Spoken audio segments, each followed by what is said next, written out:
районе имени Владимира Путина строят две мечети с уникальной архитектурой. Первая мечеть на улице Фасадной займет 10 600 квадратных метров. Ее вместимость 5000 человек.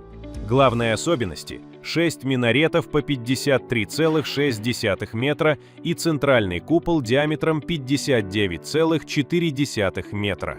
Вторая мечеть на улице Назарбаева также рассчитана на 5000 человек. Площадь – 3078 квадратных метров. 4 минарета по 63 метра. Оба комплекса соединит пешеходный бульвар с зонами для отдыха и православным храмом в центре, что подчеркнет межконфессиональное согласие.